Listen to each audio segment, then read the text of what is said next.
Buenas noches, doctores. Vamos a dar inicio a la clase del día de hoy. Teníamos encargado hacer la revisión de un caso clínico, así que un poquito para entrar en tema, vamos a dar lectura nuevamente del caso y a seguir vamos a concretar el análisis que debimos haber hecho en casa. Me voy a permitir compartir pantalla. Me confirman, por favor, si se ve.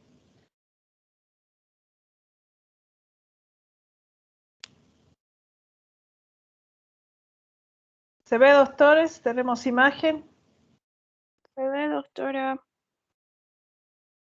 Perfecto. Voy a dar lectura al caso para luego pasar al análisis correspondiente. Habíamos supuesto estar en una guardia de urgencia en un horario de 2 de la mañana. Nos llega un paciente de 20 años de edad, de género masculino, que indica haber ingerido de forma accidental un vaso de soda cáustica, posteriormente que de haberse percatado del accidente, el paciente intenta producirse el vómito en 2 oportunidades, llegando al vómito en 2 oportunidades con contenido sanguinolento.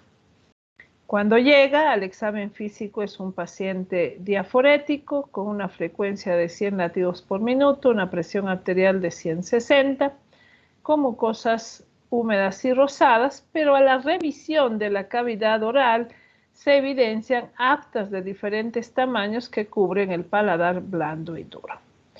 Dado este hallazgo, se identifica que deberíamos hacer algunos pasos, es decir, qué haríamos con el paciente, qué pasos tendríamos que tomar y después decidir si va o no va a una endoscopía y por qué debería ir a este procedimiento.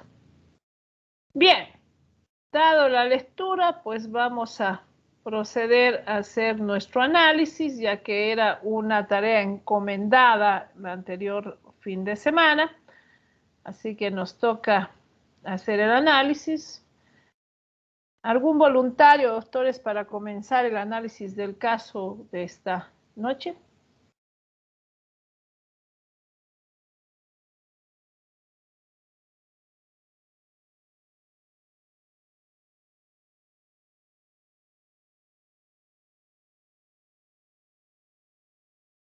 Bien, ¿ningún voluntario?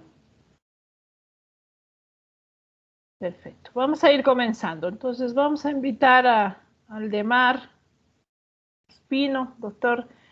¿Qué haría con el paciente? ¿Lo tiene ahí? ¿Tiene el antecedente? ¿Cómo se procede en estos casos? Lo escuchamos, doctor.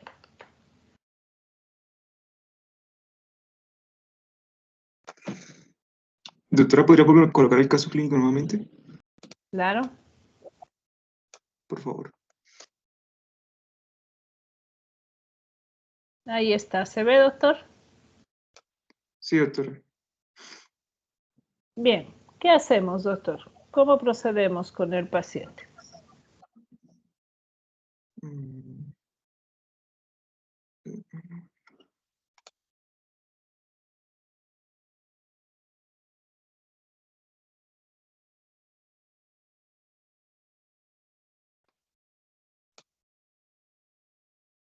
Bueno, pues en el examen físico podemos notar que la presión, su presión arterial está un poco disminuida.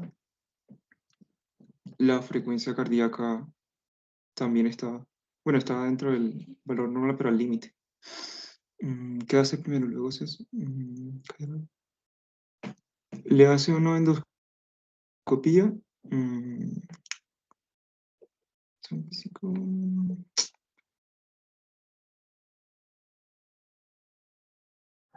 De todas formas, si existe una alteración, no explicaría el hecho. Probablemente requiramos hacer alguna medida para corregir eso. ¿Qué medida haría, doctor? Le administrarían líquidos, doctora, porque en este caso el paciente se encuentra descompensado en cuanto a su presión arterial, como estoy viendo acá. Pero me dice que sus mucosas están húmedas y rosadas. Es decir, que ahí también está hidratada este paciente, pero se encuentra diaforético. Es decir, que está descompensado en cuanto a, más que todo, la presión arterial. Bien, entonces le dejaré una solución, eso es un paso a seguir, el paciente lo ve y usted decide iniciarle una solución que me parece interesante. ¿Alguna solución en especial? Podría administrar el Ringer normal, quizás. Perfecto. Bien, vamos a ir avanzando en lo que conlleva el caso. Alexis Ávila, ¿qué más haríamos, doctor? Lo escuchamos.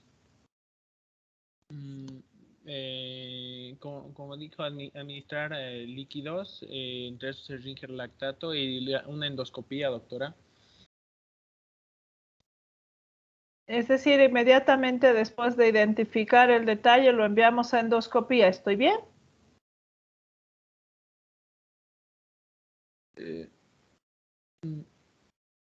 No,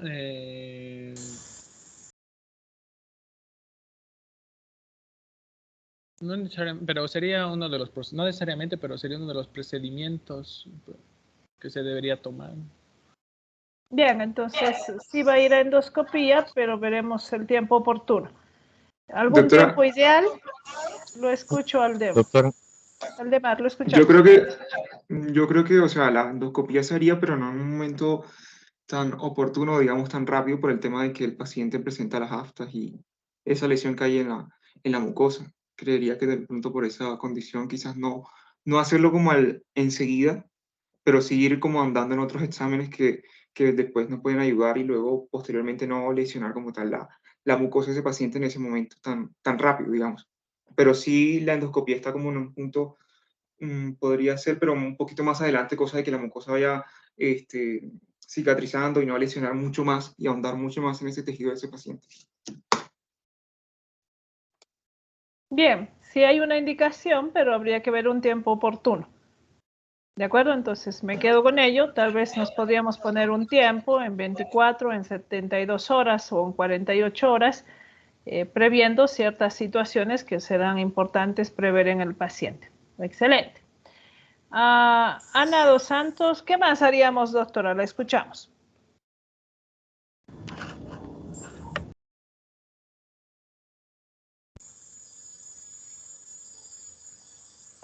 doctora.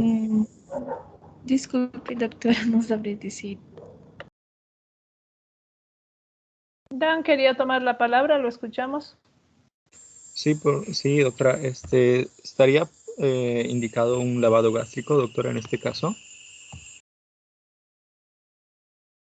Bien, va a ser muy importante un poco aclarar en este punto ante la interrogante.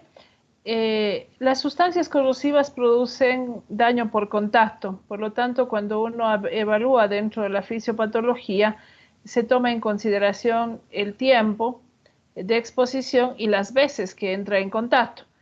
Entonces, al ser sustancias que producen daño por contacto, tienen la facultad de producir daños irreversibles en la mucosa. La mucosa del tubo digestivo es una barrera de defensa. Al no contar con la barrera de defensa, la introducción de cualquier objeto extraño podría conllevar a una complicación o un accionar iatrogénico, como se dice, y el paciente podría terminar perforado. Entonces, para dar respuesta a la interrogante de Dan, en este caso, ante esa forma de accionar de la sustancia, está totalmente contraindicado el uso de sonda nasogástrica y también está contraindicado el provocarse un vómito y también está contraindicado el uso de sustancias neutralizantes. Entonces, en ese sentido, dando respuesta a la interrogante, podemos asumir que en nuestro paciente lo que no debemos hacer es colocar una sonda y o hacer un lavado gástrico. No sé si así con eso se entiende mejor, Dan. Sí, doctora, muchas gracias por la aclaración. Perfecto. Vamos avanzando y le escuchamos a Andreía, si nos puede dar una mano y pues continuar con los pasos a seguir. ¿Qué más haríamos con el paciente? Andreía.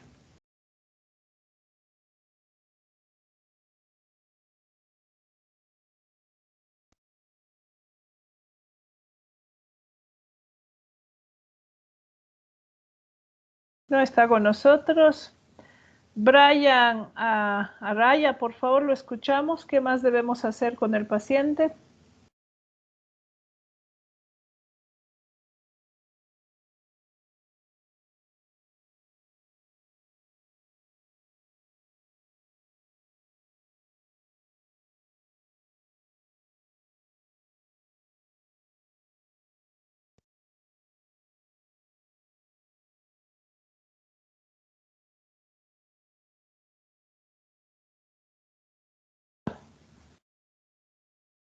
Brian, doctores, no olviden que no solamente es activar la máquina, es una forma de registrar que están presentes o no. El hecho de que sea virtual no significa que sea solo entrar y no ser partícipe de la reunión virtual. Brenda Argana, le escuchamos. ¿Qué hacemos? ¿Qué continúa y qué haríamos con el paciente? Doctora, perdón, tal vez se le podría dar corticoides. He leído que también va a evitar la estenosis del esófago posterior a la lesión y también se le podría iniciar una profilaxis con antibióticos para evitar alguna infección. Perfecto, entonces le hemos puesto un suero, le ponemos corticoides porque eso disminuiría el proceso inflamatorio y nos podría garantizar menos complicación. Y también le ponemos antibióticos porque evidentemente ante la rotura de la barrera de protección del tubo digestivo, las posibilidades de llegar a infecciones, en este caso a una mediastinitis por el lugar donde está ubicado el esófago, son altas y un paciente con mediastinitis tiene un riesgo de morbimortalidad altísimo. Por lo tanto, debemos prever dicha situación. Entonces, hemos marcado algunos pasos interesantes. Vamos viendo si a ello adicionamos algo más. Brisa Montoya, ¿la escuchamos, doctora?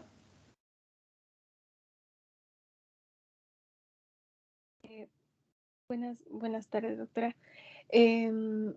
Bueno, yo creo que con el tratamiento antibiótico que se le va a hacer está súper bien, pero no sé si sería, yo pienso que sería bueno esperar para hacer una endoscopía dado el daño. Aparentemente las mucosas superiores están bien, pero no sabemos el daño en el esófago interno que se le ha hecho. Entonces, para evaluar el daño, porque si es muy grave, se necesitaría cirugía por su baja presión también. Entonces, no sé cuánto tiempo realmente hay que esperar para hacer una endoscopía para ver qué tan grave está la lesión. Bien, esa intervención realmente nos apertura a poder explicar cuál es la función de ir a una endoscopía. Según la revisión, nos da un parámetro de 72 horas en el cual uno tiene la intuición de poder ir a un procedimiento. Pasado ese tiempo ya no deberíamos hacerlo. Sin embargo, personalmente no lo hago pasado las 24 horas porque los riesgos asociados, dependiendo del daño que veamos en el paciente, a llevar a una perforación son altísimas. Por lo tanto, me quedo con algunas revisiones que dicen que debería ser dentro de las 24 horas, porque el riesgo es mucho mayor pasado ese tiempo de llegar a una perforación esofágica. Y apego a lo que decía Brisa, porque la endoscopía no solamente me va a permitir hacer el diagnóstico, sino que también nos va a dar el pronóstico que va a tener el paciente, es decir, cómo puede terminar la situación, y nos va a permitir decidir la parte terapéutica también. Entonces, juega un papel importante en el momento en el cual se realiza dicho procedimiento, y ahí es cuando relativamente se deciden muchos factores importantes: el diagnóstico, el pronóstico y además el tratamiento del paciente. Entonces, ¿cuándo o cómo ir a una terapia quirúrgica, que era la intriga de Brisa? Eso es muy controversial hoy en día.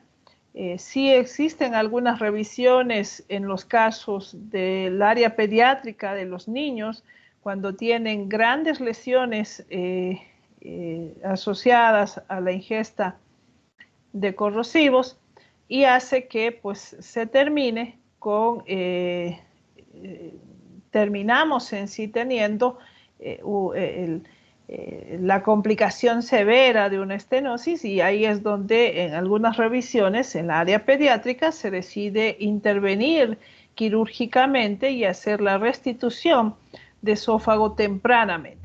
Entonces, pero es muy controversial. Vamos a tratar que en la revisión se aclare un poco cuál y por qué se llega, que es mínimo en todo caso cuando se hacen las conductas correspondientes en el paciente. El porcentaje en los cuales llegamos a un procedimiento quirúrgico terminan siendo mínimos. Bien, para ya casi ir cerrando, Carlos Felipe, ¿algo más que nos estemos olvidando, doctor? Ahí tengo a alguien con mano levantada, deme un minuto. Santi, ¿estoy bien? Le escuchamos, doctora. Doctora, no sé, quería agregar algo. No sé si se podría realizar una tomografía al paciente para ver la extensión de las lesiones.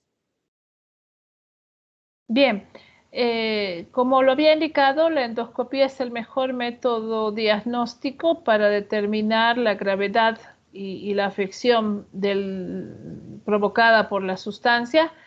Es cierto que podemos hacer uso de algunos otros exámenes complementarios, pero no tanto a llegar a una tomografía, sino una placa simple nos podría ayudar en el caso de ver la sospecha de que el paciente esté perforado, por ejemplo, y poder ver aire subdiafragmático, por ejemplo, o ver el delineamiento de la cámara cardíaca, por ejemplo. Terminaría siendo importante adicionar una placa, ¿no? Entonces ahí nos indicaría un poco el proceso.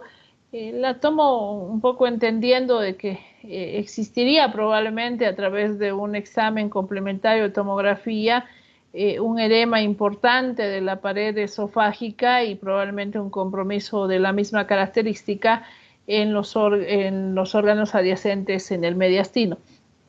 Pero, como digo, valerosamente en acceder a un examen complementario con justificación y no haciendo un mal uso de estos exámenes, unas placas serían suficientes. No sé si así aclaramos la duda, Santi. Sí, está bien, doctora. Gracias. Perfecto. Doctora, disculpe, ¿no habría que asegurarse que tenga una vía aérea estable? Excelente. Eso es también parte de lo que deberíamos verificar en el paciente, porque una de nuestras contraindicaciones de llevar al paciente a una endoscopía es tener una vía aérea no permeable. Entonces, algunas sustancias corrosivas que sean más volátiles podrían generar en algún momento alguna sintomatología respiratoria y con ello tener complicaciones asociadas a la ingesta. Así que sí es muy importante verificar la vía aérea. Bien, ¿algo más que estemos olvidando? Lo escuchamos, Carlos Felipe, antes de ir a nuestra revisión bibliográfica. Doctora, ¿podría ser un inhibidor de la bomba de protones para disminuir la acidez estomacal? Perfecto. Es muy importante pues evitar que existan otros factores adicionales que vayan a provocar lesiones en un órgano que ya tiene de entrada una gama de lesiones. Entonces, sí, el uso de un inhibidor de la bomba de protones termina siendo de gran importancia para pues evitar que el ácido refluya hacia el esófago y provoque más daño del que ya lo tenemos. Bien, ¿alguna duda, algún comentario hasta ahí, doctores?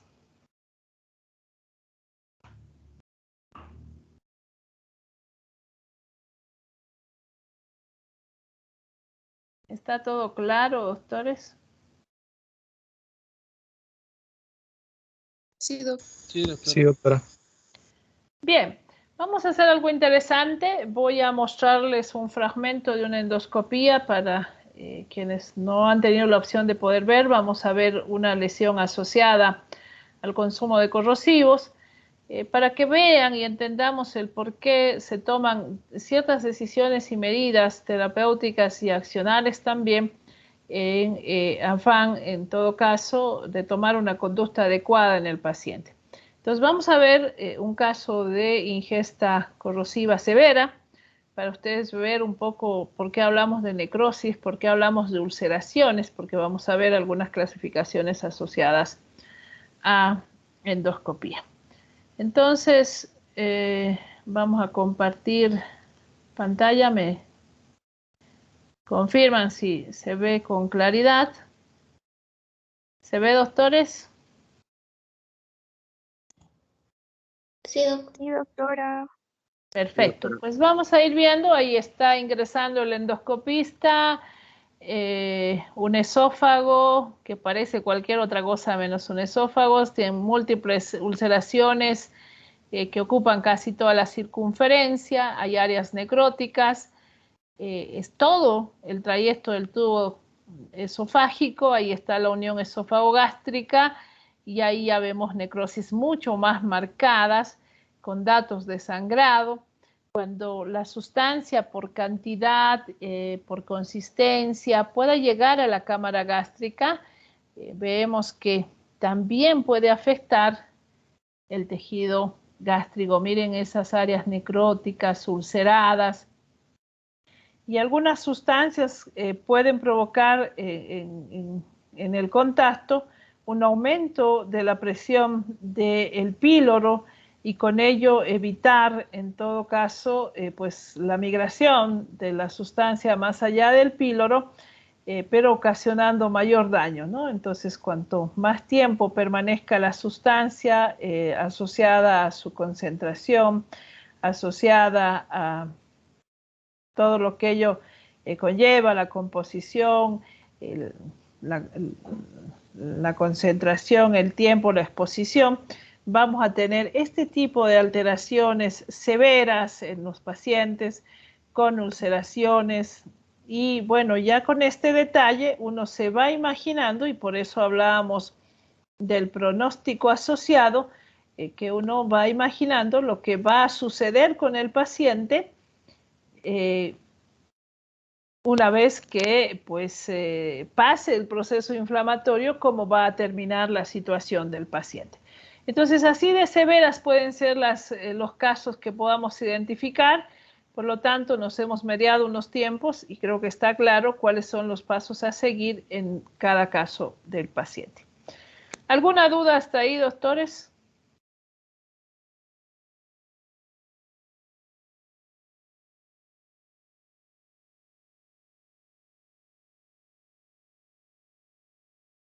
¿Está todo claro? Porque vamos a pasar a nuestra revisión bibliográfica.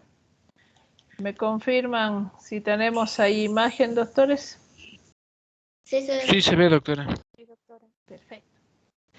Bien, adicionaba esta imagen para ustedes entender cómo la ruptura de la mucosa que realiza protección termina siendo un problema. Vean cómo la mucosa se exfasela, se desprende y terminamos estando en contacto directo enteramente con el tejido muscular. No olvidemos en la estructura anatómica que el esófago no tiene más que la mucosa, su mucosa y la capa muscular, y los riesgos asociados a perforación pues terminan siendo bastante altos. Bien, vamos a entrar al área de nuestra revisión bibliográfica. Por favor, pido se haga realmente el apunte necesario, porque al finalizar del mismo, uno de ustedes debe hacer nuestro resumen del primer tema. Así que para poder ganar el tiempo y no utilizar nuestro tiempo del pequeño descanso que vamos a tener, pues podamos viabilizar esto. Entonces vamos a iniciar y por lo tanto hagamos nuestro apunte necesario para ser parte de nuestro resumen. Bien, ¿cómo lo definimos? No es nada más que un proceso inflamatorio de pared, ya por la ingesta de agentes agresivos, en este caso corrosivos. Existen dos poblaciones de riesgo ante esta eventualidad. Hay una población que tiende a ser accidental y ahí están los pediátricos, están los adultos mayores, están también los que tienen ciertas alteraciones mentales, pero existe otro grupo que lo puede hacer también de forma intencional y ahí pues quedan los adolescentes o los adultos mayores. Existen dos tipos de sustancias corrosivas. Tenemos los álcalis que producen necrosis por licuefacción, dañando principalmente el esófago. Ahí está la soda cáustica. Y tenemos los ácidos que producen necrosis por coagulación, que comprometen mayormente la mucosa esofágica y gástrica. Y ahí está el ácido sulfúrico, que era el video que veíamos, producto de una ingesta de sustancia asociada a un ácido sulfúrico. Es importante entender la etiopatogenia porque el producto de ello nos va a hacer comprender el por qué tomamos ciertas acciones en el paciente. Las ingestas en niños, como decíamos, tienden a ser accidental, no así lo que sucede en el adulto, porque ya consideramos que en su hábito, pues uno también intenta quitarse la vida haciendo uso de dicha sustancia. Existen unos valores de pH que consideramos críticos, el pH por encima del cual las sustancias alcalinas tienen capacidad de producir lesiones cáusticas. Es igual o superior a 12, eso hay que verlo y por lo tanto cuando uno hace el análisis y la revisión de la sustancia debe investigar el mínimo detalle de lo que nos podría hacer pensar de la agresión que pudo haber tenido la mucosa al contacto de la sustancia. Mientras que las sustancias ácidas pueden producir lesión esofágica con pH inferior a 4. Los ácidos producen una necrosis por coagulación proteica con pérdida de agua, formándose una escara firme y protectora que dificulta en parte la penetración, salvo en concentraciones elevadas. Los álcalis provocan una necrosis por licuefacción, con desnaturalización de las proteínas, saponificación de las grasas, trombosis capilares y la retención de agua que provoca un aumento de la quemadura por hidratación. Estas reacciones favorecen la profundización de las lesiones. Entonces, cuando uno compara ambas sustancias, llega realmente a la conclusión que un álcali termina siendo mucho más agresivo que una sustancia ácida. Es más frecuente que los ácidos se relacionen con lesiones gástricas que los álcalis, pero en realidad los álcalis también originan severas lesiones gástricas, ya que el espasmo pilórico asociado a la retención de la sustancia cáustica en la cavidad gástrica va a incrementar las lesiones asociado al tiempo de exposición. Para entender mejor el proceso es importante distinguir 4 fases evolutivas. Estas 4 fases evolutivas determinan realmente lo que pasa con el paciente desde la ingesta hasta la fase de cicatrización que sufre el paciente. La primera fase, del primer al tercer día, es cuando se produce la necrosis con saponificación, trombosis vascular e intensa reacción inflamatoria. Por eso, en esta fase debe efectuarse el diagnóstico, sentar el pronóstico e iniciar las medidas terapéuticas. En la segunda fase, el tercer y quinto día está caracterizada por la ulceración. La tercera fase, del sexto al 14º día, se inician los fenómenos reparadores. El edema inflamatorio es sustituido por tejido de granulación. En este momento la pared es muy débil y no debe ser manipulada para evitar complicaciones. La cuarta fase, del 15º al 30 día, aunque puede prolongarse hasta los 45 días, se va consolidando la cicatrización y es aquí cuando se establece la estenosis esofágica y cuando se estaría indicando el inicio de las dilataciones. Cuanto más grave es la quemadura, antes aparecerá la estenosis. Sin embargo, cuando veamos la sintomatología, vamos a ver que no existe tanta relación sobre lo que significan los síntomas y la severidad del daño. La clínica es enormemente variable, puede asociarse desde simples molestias orofaringeas banales hasta el estado de choque y una perforación temprana, espontánea, de esófago. La ingesta de cáusticos suele dar lugar a un dolor local, inmediato y odinofagia.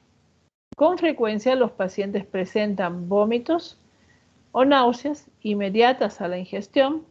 Igualmente la lesión de la epiglotis, la hipofaringe y la faringe por aspiración, si el producto es cristalino, producirá pues molestias pulmonares, disnea, estridor, ronquera, dolor torácico intenso con enfisema subcutáneo, así como signos clínicos de un estado de choque o sepsis. Si no existe perforación, los síntomas agudos suelen remitir en 2 a 3 días de la deglución y comienzan a regularizarse. Durante esta fase pueden aparecer complicaciones respiratorias como neumonías, abscesos pulmonares, también complicaciones sépticas a distancia, así como la progresión de las lesiones periesofágicas hacia el mediastino.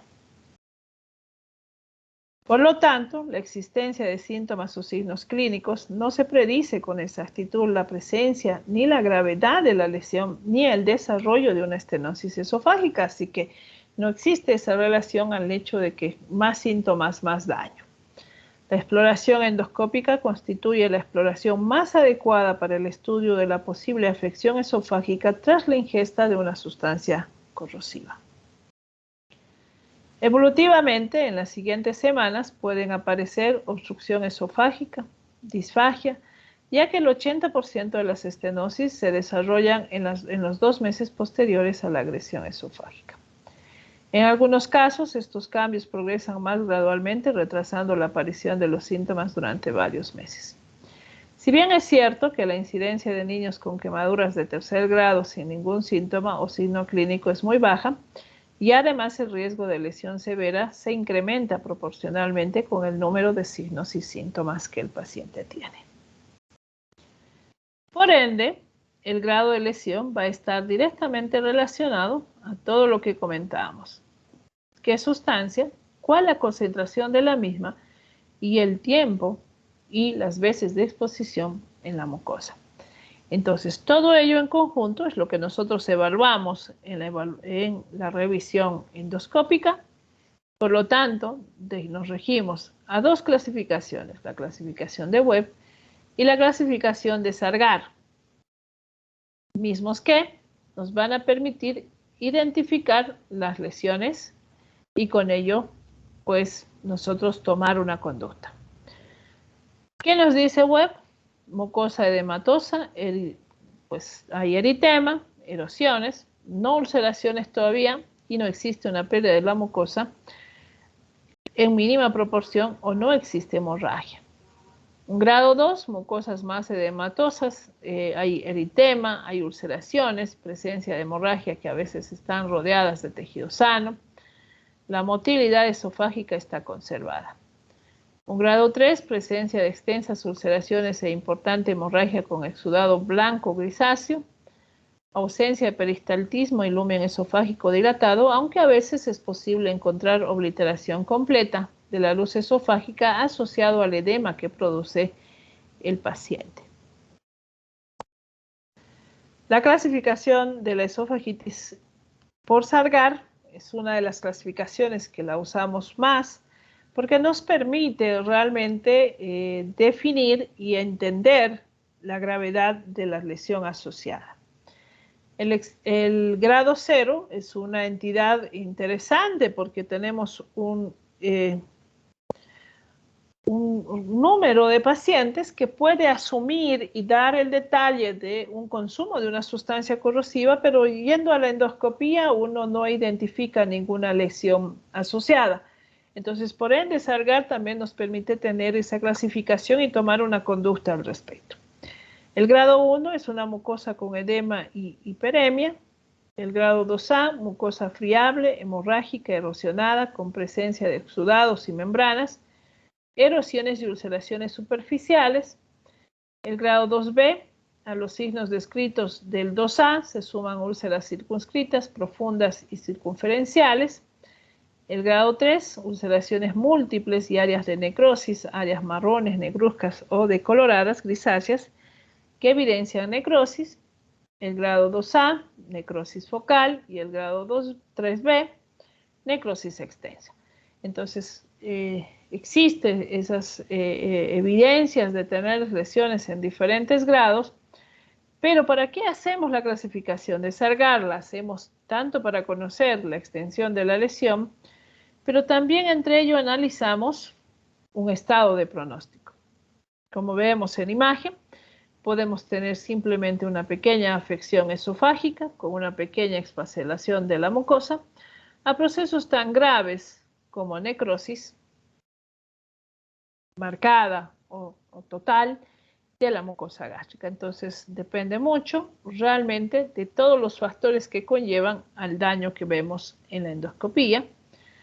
Y es por ello que pues, es importante cuando el paciente llega y tenemos contacto con él, hacer una buena anamnesis, identificar realmente el producto ingerido. Muchas veces solicitamos el frasco, la familia y todo aquello para saber qué realmente se tomó.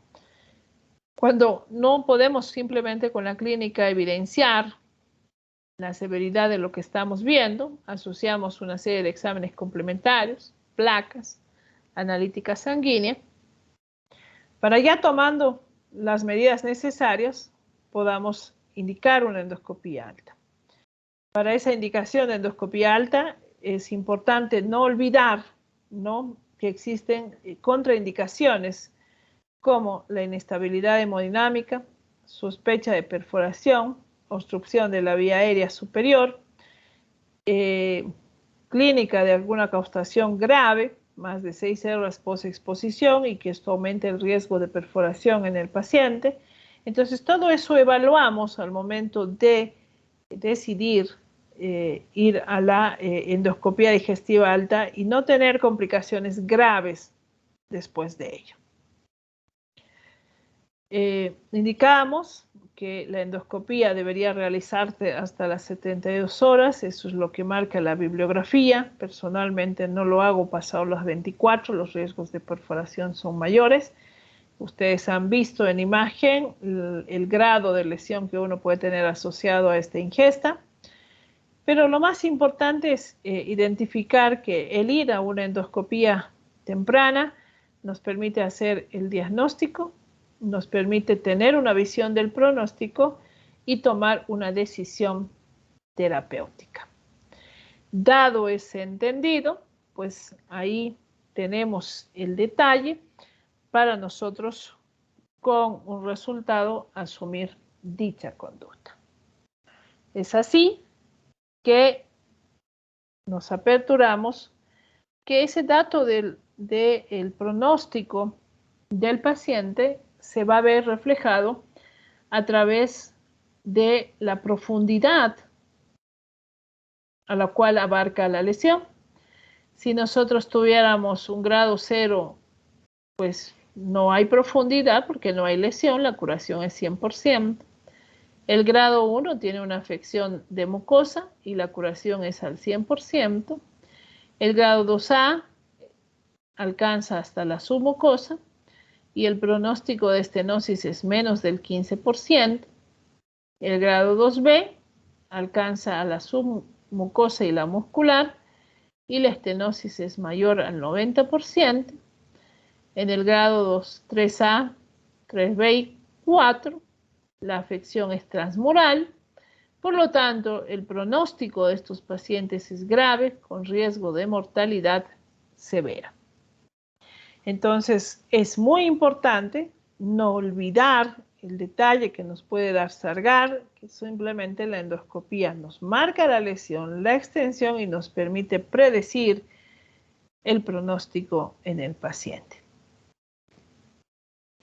En cuanto al tratamiento, el tratamiento habitual que hacemos para la esofagitis por cáustico en el periodo agudo se basa en la administración de corticoides, antibióticos, en un periodo de 14 a 21 días, siempre y cuando el grado de Sargar sea de 2A en adelante.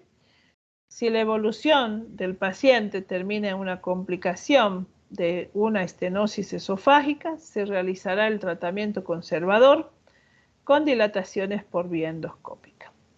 La mayoría de los centros publican que se obtienen dilataciones exitosas en un 60-80% utilizando balones neumáticos. Sin embargo, existe un bajo porcentaje que requiere un tratamiento quirúrgico.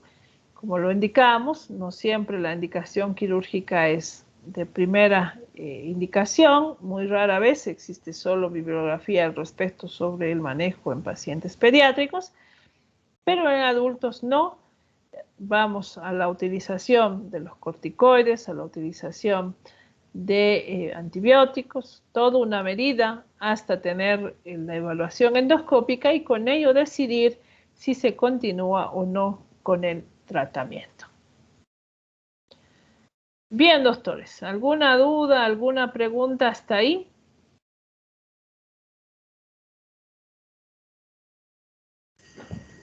Doctora, acerca de la endoscopía, ¿se debería realizar antes de las 72 horas? ¿A eso refiere en la diapositiva? Así es, tienes 72 horas para poder acceder a la realización, ¿no? Pero yo les pido siempre considerar y preguntar en las unidades que refieren, porque como le digo, personalmente no lo realizo yo a más de 24 horas. He tenido comentarios de algunos colegas que la revisión dentro de las 48 horas a 72 aumenta la incidencia de una perforación por procedimiento, así que hay que preguntar también en las unidades qué tiempo nos dan para la llegada de un paciente y la realización del mismo, pero la literatura te dice que pueden ser 72 horas. ¿Alguna otra duda, doctores? Así es, sí, hasta las 72 horas. De acuerdo, gracias, doctora.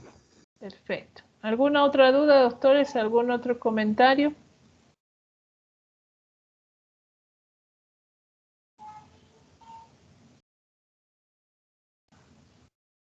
Bien.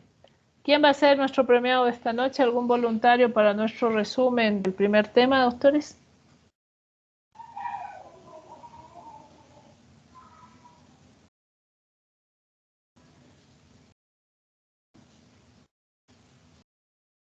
Bueno, no tenemos voluntarios. Bueno, le toca a doctora Corín. La escuchamos, doctora, con nuestro resumen de nuestro primer tema.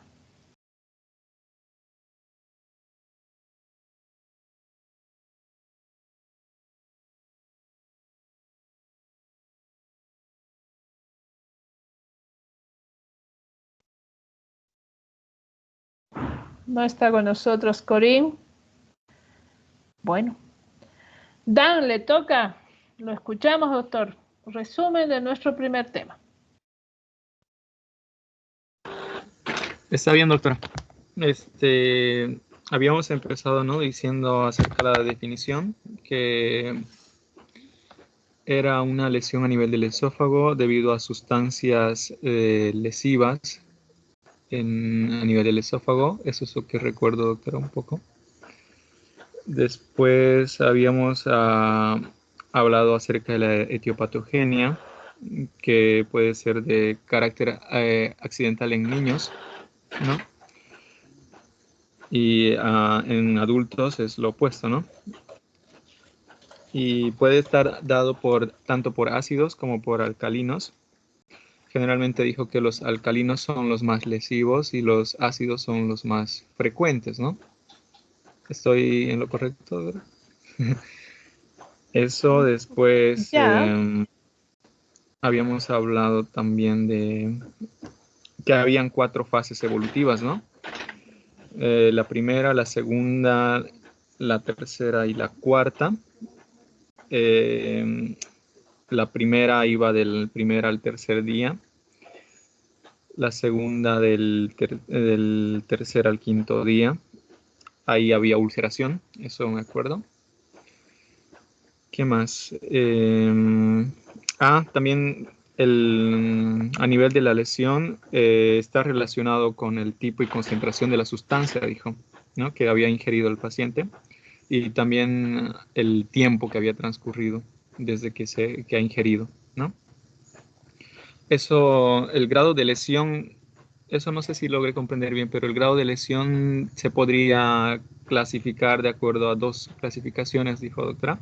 Clasificación de web, de acuerdo como de los sitios web por ahí. La clasificación de web y la otra de Sartar, Sargar. Sargar, ¿no? Exacto, Ujú. Sargar. Bien. En el primero, en el de web, recuerdo que había 3 estadios, ¿no? 3 grados, grados 1, 2 y 3. Pero no recuerdo con exactitud lo demás, cada detalle, doctorita. Bien, eso Después, van a tener su tiempo para aprenderlo. Bien, ¿qué más? la otra clasificación, recuerdo que había en el de Sargar había un grado 0. Grado 0, grado 1, 2A, 2B, 3 y 4. No, 3, creo que 4, no, no recuerdo bien, doctora, perdón. Sí, el 4 va un Luego, poco en perforación, pero no está en Sargar el 4. El 4 está en el pronóstico, ¿no? En la en el gráfica de pronóstico, pronóstico. ¿verdad? Así es. El que decía hasta qué nivel llega la lesión, ¿no? La Del lección, así pared del es. esófago. Ya. Perfecto. ¿Qué más? Ahora, lo que era el diagnóstico, habló de las contraindicaciones, doctora, de la endoscopía, ¿no? Principalmente cuando se sospechaba de perforación esofágica, o bien si había obstrucción de la vía aérea superior. Luego habló un punto más que era, sí, la inestabilidad hemodinámica, ¿no? Lo que le preguntaba también acerca del tiempo en que se podía realizar la endoscopía, que era antes de las de 6 a 72 horas, perdón. Eso. Luego los grados que había, que decíamos hasta qué parte de la pared llegaba. Si había del grados 0 a 1, si llegaba hasta la mucosa, podía haber una curación del 100%. Y después, si llegaba hasta la submucosa, había estenosis hasta el menos del 15%, ¿no? Eso recuerdo, doctora. Después dijo que el grado 3, grado 2, 3 y 4, no, 3 y 4 creo que son los que ya tienen graves complicaciones y inclusive puede llegar a morir el paciente. Luego hablamos del tratamiento, que habitualmente, como mis compañeros habían mencionado al principio, se realizaba con corticosteroides y antibióticos, ¿no? Los antibióticos de 12 a 20 o 12 a 21 días más o menos, creo que decía.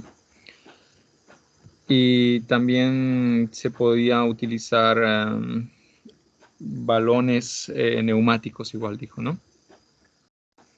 Bien, Y eso no en siempre se caso de utiliza. las complicaciones, ¿no? Ya hablando de tratamiento Sí, post-complicación. Bien. sí, doctora. Y en última instancia los tratamientos quirúrgicos, pero no son muy comunes, dijo. Eso es, Perfecto. doctora, lo que recuerdo. Excelente. Bien, Gracias. doctores, ¿hasta ahí alguna duda, algún comentario?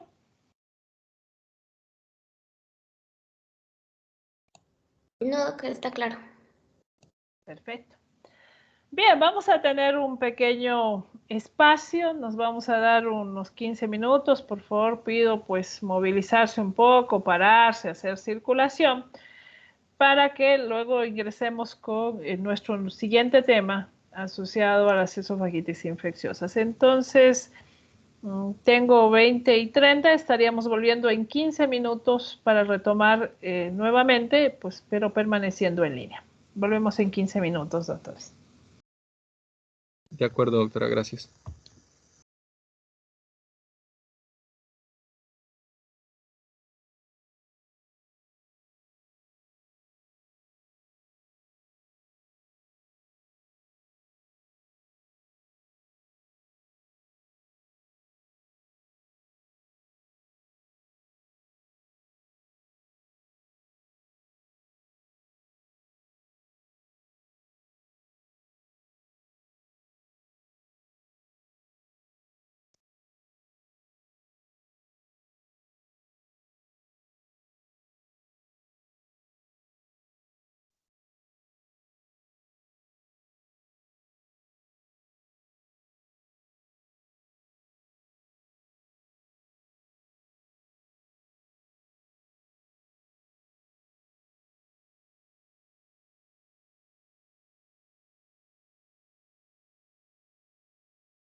Bien, doctores, vamos a continuar un poquito, vamos a cambiar la modalidad de inicio de este segundo tema.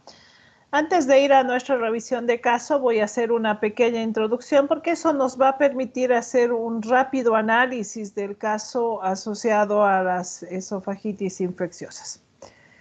Bien, me confirman, por favor, doctores, si tenemos imagen.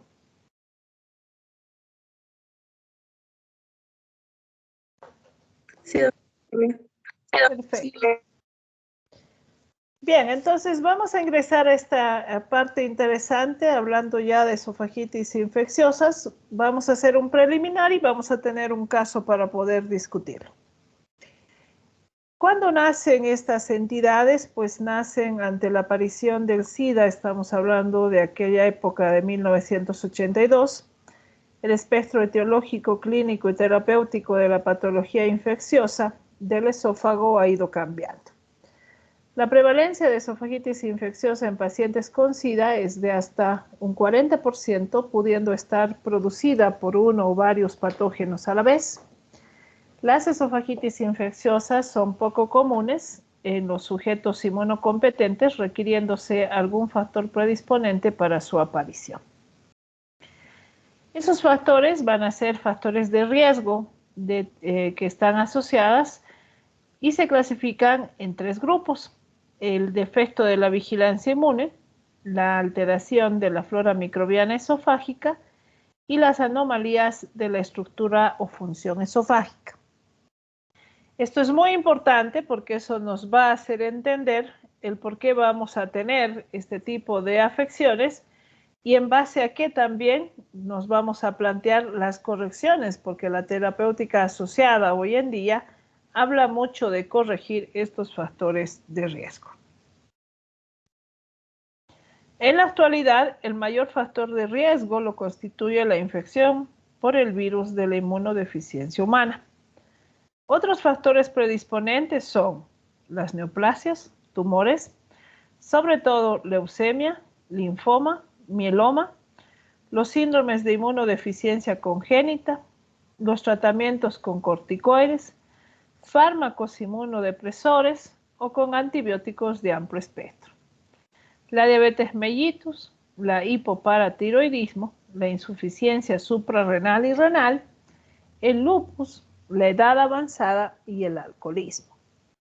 Entonces, es muy importante el ir e identificar estos factores que en su condicionante van a hacer que el paciente adquiera una infección oportunista y de, como tanto, una infección esofágica. En los enfermos trasplantados, la prevalencia de esofagitis infecciosa es mayor. En el caso de la caracterización en sí, que son los trasplantes de médula ósea, que el resto de los tipos de trasplantes, por lo que se respeta a la etiología, diversos hongos, virus, bacterias que pueden causar infección del esófago.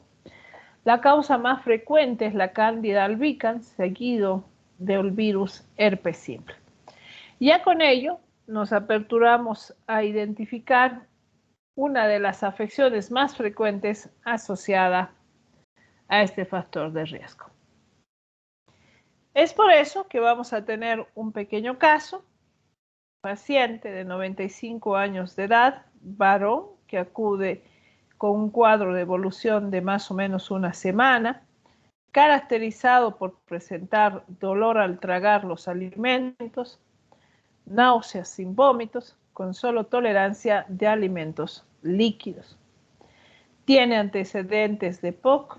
Al examen físico se evidencia una lengua saborral, el abdomen es globoso, ruidos hidroaéreos positivos normales a la palpación y se realiza una endoscopía en el cual tenemos el siguiente hallazgo.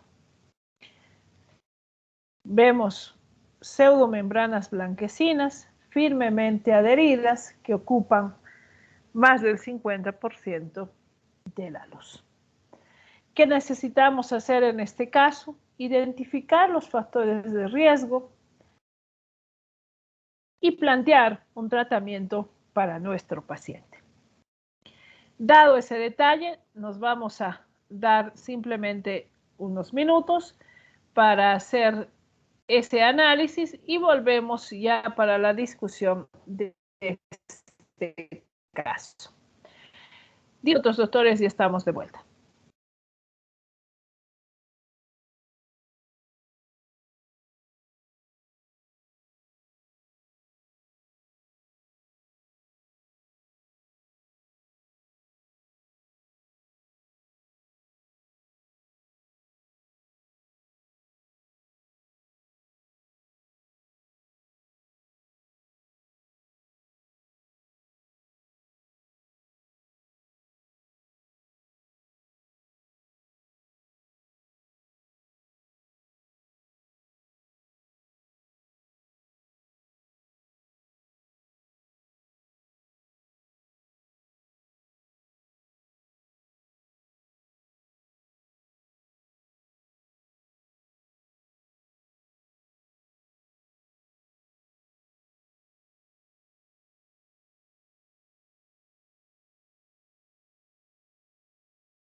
Bien, doctores, ¿algún voluntario para decirnos los factores de riesgo asociados a nuestro paciente?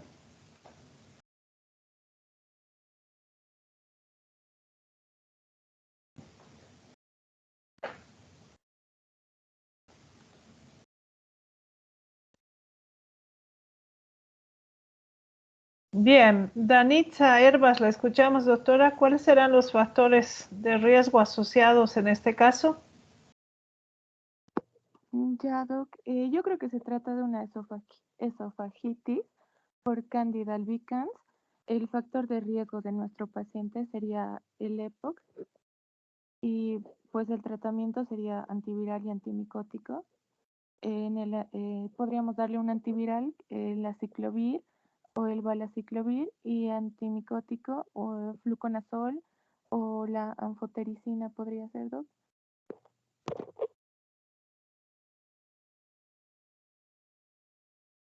Bien, un factor de riesgo más tiene asociado, pero lo vamos a complementar.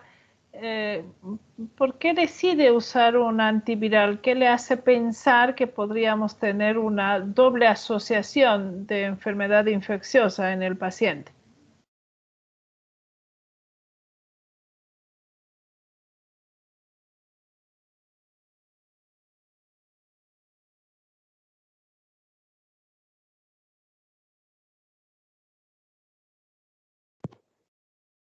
Podría ser, Doc, la presencia del EPOC y el abdomen globoso, ¿verdad? De hecho, es alguien que por el EPOC es probablemente inmunosuprimido, ¿no?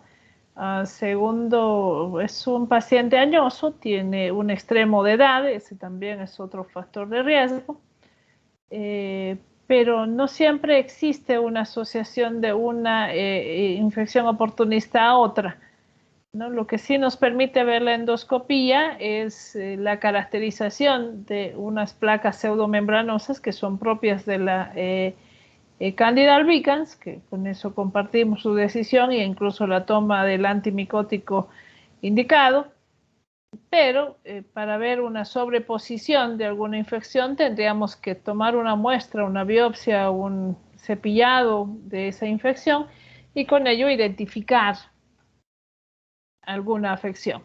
Entonces, de que sí existe y puede existir coinfecciones, sí, pero tendríamos que llegar a algún examen un poco más sofisticado, en este caso un extendido y un cepillado o una biopsia para identificar alguna acción como un herpes o un citomegalovirus, pero vamos a ver más adelante que las imágenes son un poco diferentes a lo que estamos viendo. Bien, ¿alguna duda, doctores, sobre el caso para poder entrar a nuestra revisión bibliográfica?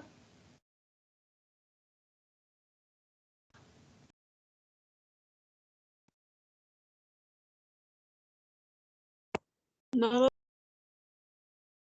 Perfecto. Bien, esto no está largo, vamos a hablar un poquito de candidiasis esofágica para un poco entender lo que debemos hacer en estos casos.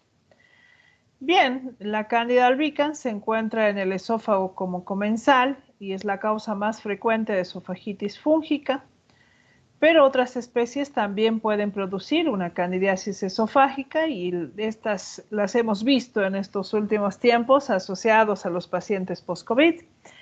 La tropicalis, por ejemplo, la glabratra, que ha sido frecuente verlos en estos últimos tiempos. La parapsilosis no, el guillermondis son más frecuentes de los pacientes con VIH.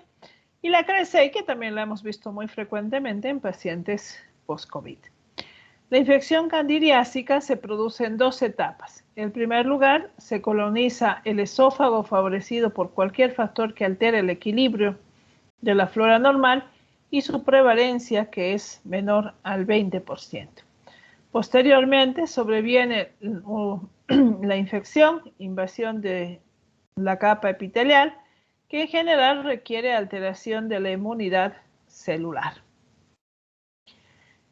La esofagitis por cándida es más prevalente en sujetos con sujetos con diabetes o malnutrición o en pacientes de edad avanzada, que es el caso que tenía nuestro paciente. La acalasia, que vamos a verlo probablemente más adelante, otros trastornos motores esofágicos también favorecen la colonización y ocasionalmente la infección asociada a la cándida. Sin embargo, la mayor prevalencia se observa en los pacientes con infección por VIH, que alrededor del 50% afectan sobre todo a aquellos pacientes con disminución persistente del CD4. Las manifestaciones clínicas asociadas a esta infección, el síntoma de presentación más frecuente es la odinofagia, de comienzo brusco con o sin disfagia. También puede manifestarse como dolor retroesternal y náuseas. La intensidad de estos síntomas a menudo se correlacionan con la severidad de la inmunodepresión y la aparición de hemorragia digestiva es bastante rara. El muguedo oral es un hallazgo frecuente en los pacientes con esofagitis candidiásica y aunque a menudo es un indicador de esta, puede estar ausente en un 15% de los casos. La presencia de síntomas esofágicos y candidiasis oral tiene un valor predictivo positivo de esofagitis por cándida en un 71 a 100%. El 50% de estos casos de esofagitis en la candidiasis es asintomática, principalmente en pacientes que son inmunocompetentes. Entre las complicaciones se han descrito perforaciones, fístulas, estenosis, divertículos intramurales y a veces diseminación sistémica. Este detalle de la diseminación sistémica es la que nos permite, en todo caso, tomar una cierta actitud asociada al hecho de tomar medicaciones que sean de acción más marcada en afán de evitar, porque el paciente inmunodeprimido puede llegar a un estadio de sepsis asociado a esta diseminación sistémica. Muchos autores tratan a estos pacientes de forma empírica. Si la exploración física se revela la existencia de candidiasis oral, reservando las pruebas diagnósticas para aquellos casos en los que ha fracasado el tratamiento instaurado. La técnica de elección para el diagnóstico de la candidiasis esofágica es la endoscopia digestiva alta, pero además asociada a un cepillado y una biopsia del área afectada. La apariencia endoscópica solo es suficiente para el no es suficiente solo para el diagnóstico, ya que puede ser similar en el caso de la esofagitis severa por reflujo, por ejemplo, o en la esofagitis por citomegalovirus, o virus herpes simple, que también puede a veces adquirir ese tipo de características. Además, en muchas ocasiones, faltan las placas blanquecinas firmemente adheridas. Para esa clasificación, nosotros usamos la clasificación de Coetzee. Esta clasificación nos permite describir las características de las lesiones blanquecinas en el tubo digestivo. Tenemos el grado 1, pseudomembranas escasas menos de 2 milímetros de tamaño con hiperemia leve. El grado 2, pseudomembranas escasas y menos de 2 milímetros de tamaño con hiperemia intensa. El grado 3, que son placas confluentes sobrelevadas sobre una hiperemia intensa y ulceraciones, que es el caso que vimos en nuestro paciente.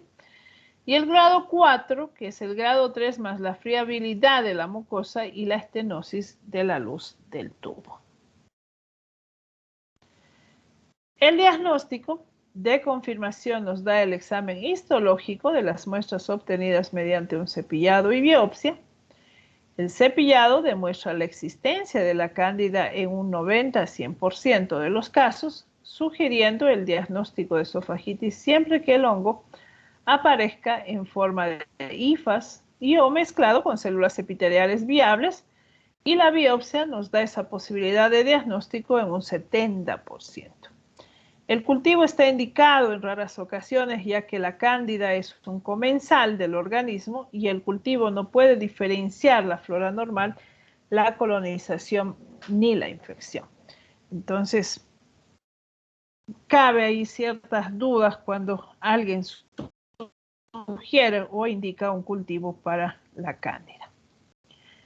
¿Qué podríamos decir de una esofagografía? El esofagograma de doble contraste tiene un valor limitado en el diagnóstico de una infección esofágica, porque los hallazgos radiológicos son muy variables, específicos. Inicialmente se puede ver una mucosa un poco irregular, granular, con ciertas nodulaciones, de aspecto de empedrado, ulceraciones, pero como no es un examen de visión directa, no nos va a permitir identificar con exactitud una lesión que demuestre que se trate de una micosis. Entonces, por ende, tiene ciertas limitaciones en su indicación. Sí está entendido que algunas áreas en las cuales no se cuentan con exámenes de visión directa, como es la endoscopía, podríamos solicitarlo, pero con ciertas limitaciones para saber exactamente de qué se trata. Si la candidiasis es severa, puede observarse masas pseudotumorales, estenosis o fístulas con este mismo examen. Como habíamos indicado, en alguna situación, en un COPSI de estadio 4, podríamos estar evidenciando, ¿no?, oclusiones o estenosis debido al pronunciamiento de las lesiones micóticas. El tratamiento, la utilización de un fármaco u otro está condicionada por la severidad de la infección y por el estado inmunológico del paciente. Los pacientes inmunocompetentes se tratan con antifúngicos no absorbibles como el trimoxazol en una dosis de 10 miligramos 5 veces día durante una semana, o también podemos dar nistatina 10 a 30 ml cada 6 horas durante un lapso de 7 a 10 días. En pacientes inmunodeprimidos debe utilizarse antifúngicos absorbibles. En este caso estamos hablando de los triazoles. El fluconazol tiene mucha más ventaja sobre el ketoconazol, incluyendo su mayor vida media, su absorción aún en situaciones de acloridia y en escasos fracasos e interacciones farmacológicas. Las resistencias al fluconazol se ven favorecidas por un estado de inmunodepresión severo y por la exposición previa a los triazoles orales. La dosis del fluconazol es de 100 miligramos día por vía oral durante 10 a 14 días y la de ketoconazol de 200 miligramos día. Si existen lesiones muy severas que impiden la deglución, se usará un fluconazol 100 miligramos día o anfotericina en una dosis de 0,3 a 0,5 miligramos kilogramo peso día por vía intravenosa. Todos estos son opcionales terapéuticos con las recomendaciones que hace la revisión bibliográfica. En los pacientes con granulocitopenia, ¿ya?, y además esofagitis fúngica, debe tratarse con anfotericina B intravenosa debido al riesgo de una infección diseminada que ello puede llevar. La dosis estándar tiene que ser de 0,5 miligramos kilogramo peso día, dependiendo la duración del tratamiento, del grado y de la duración de la granulocitopenia. Debe evitarse administrar simultáneamente la anfotericina B y el fluconazol o el ketoconazol por el posible antagonismo entre ambos fármacos. En los casos muy graves, puede asociarse anfotericina B con ciclofluorocistosina a una dosis de 50 a 150 miligramos kilogramo peso día cada 6 horas, ajustándose si hay una insuficiencia renal o existe una toxicidad medular, dependiendo cómo presente o cómo debute el paciente ante la indicación del medicamento. Cuando no se puede eliminar los factores que han favorecido la aparición de esa esofagitis candidiásica, como la edad, por ejemplo, no es un factor que lo podamos modificar, esta tiende a recurrir, siendo necesario en estos casos instaurar los tratamientos de mantenimiento, o el VIH, igual que no tiene cura. En los pacientes con SIDA se ha comprobado que el fluconazol y el ketoconazol son eficaces en la reducción del riesgo de la recurrencia, aunque debemos tener en cuenta si merece la pena extender la profilaxis a todos los pacientes con SIDA y esofagitis candidiásica o limitarla a aquellos con recaídas frecuentes, dando su elevado precio y la posible aparición de la resistencia. La incidencia de esofagitis por cándida disminuye en los enfermos hematológicos o de cuidados intensivos al instaurarse un tratamiento profiláctico con anfotericina B por vía oral. Entonces, también está recomendado en estos casos el uso profiláctico o ciertas dosis de mantenimiento en los pacientes que no podemos modificar los factores de riesgo. Bien, doctores. ¿Alguna duda, algún comentario hasta ahí?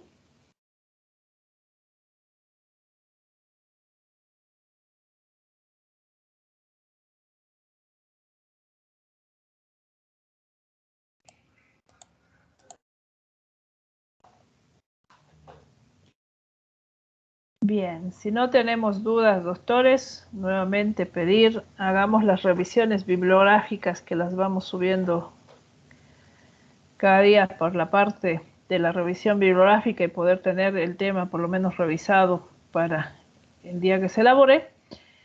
Así se vuelve más fluida el hecho de estar en la clase virtual y pues los temarios también van anunciados en plataforma conforme sabemos que vamos a llevar la próxima clase. Bien, si no tenemos más dudas, doctores, desearles buen fin de semana, buenas fiestas carnavaleras y nos reencontramos próximo viernes. Buenas noches, doctores. Gracias, Doc. Hasta luego. Gracias. Muchas gracias. Hasta luego. Chao. Chao, doctora, buenas noches.